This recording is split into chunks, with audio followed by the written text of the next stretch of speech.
আসসালামু আলাইকুম। আজকে আমি চলে এসেছি আরও একটি জমিদার বাড়িতে, যেটাকে আমরা শশীরায় জমিদার বাড়ি বলে চিনি। এটাও সেই কুল পদ্ধতিতেই অবস্থিত। আমি এখন আছি মাদারীপুরের সেই বিখ্যাত জমিদার বাড়ির সদনে। আপনারা দেখতে পাচ্ছেন বাড়িটা অনেক বড়, আসলে বলার মতন না, আপনারা আসতে পুরোপুরি মুগ্ধ হয়ে যাবেন। এখানে আমি এসেছি, আসলে আমি জানতাম না, আমি এসেছিলাম অন্য একটা ব্লগ তৈরি করতে। ওইটা তৈরি করতে এসে আমি এটার সন্ধান পেয়েছি।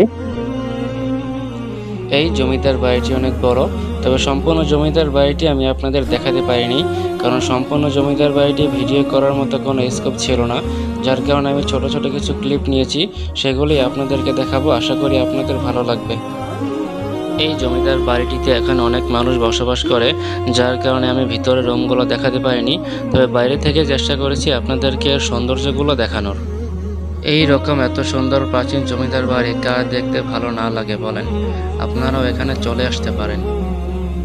এই জমিদার বাড়িটি প্রায় 250 বছরের পুরনো। আপনারা দেখতেই পাচ্ছেন, এর বিল্ডিং দেখলে বুঝতে পারবেন বাড়িটি খুব পুরনো। এটা মাদারীপুরের বিখ্যাত একটি ঐতিহাসিক স্থান, যাকে আমরা সদর নামে চিনি। এই বাড়িটির চারপাশে গাছ লতা পাতায় ঘিরে আছে, যা এই বাড়িটিকে দেখতে আরো আকর্ষণীয় করে তুলছে। এই জমিদার বাড়িগুলো আমার অনেক পছন্দের, যার কারণে আমি ঘুরে ঘুরে এই বাড়িগুলো দেখি। আশেপাশে যে সুন্দর গ্রিনারি পরিবেশ, পুরোপুরি মুগ্ধ হওয়ার মতো। আশা করি আপনাদের খুবই ভালো লাগবে। আপনারা দেখতে থাকুন, আমি আপনাদেরকে পুরো বাড়িটি ঘুরে ঘুরে দেখাবো। যদিও এখানে আজকে শুক্রবার, এর ছাদটা বন্ধ, যে জন্য আমরা ছাদে যেতে পারছি না।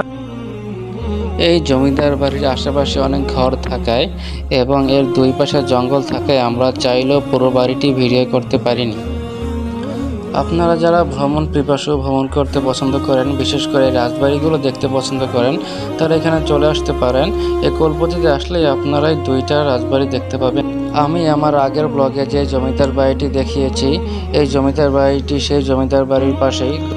দুটো জমিদার বাড়ি পাশাপাশি হয়, আপনারা খুব কম সময়ে এই দুটো জমিদার বাড়ি ঘুরে যেতে পারবেন। এতে করে আপনাদের অনেক সময় সাশ্রয়ী হবে এবং আপনারা অন্য কোথাও ঘুরতে যেতে পারবেন। এই জমিদার বাড়িটির আশেপাশের পরিবেশের কারণেই আমরা সম্পূর্ণ বাড়িটি ভিডিও করতে পারিনি। যদি সম্পূর্ণ বাড়িটি ভিডিও করতে পারতাম তাহলে আপনাদের আরও ভালো লাগতো। এখন যেটা দেখতে পাচ্ছেন সেটা হলো হিন্দু ধর্মীয় ভাইয়েরা যখন মারা যেত তখন তাদেরকে এখানে পোড়ানো হতো। আমি আসলে এটার নাম জানি না যে এটাকে কী বলে। আজকের ব্লগটি আমরা এখানে শেষ করছি। দেখা হবে অন্য কোনো ব্লগে, অন্য কোনো স্থানে, ইনশাআল্লাহ।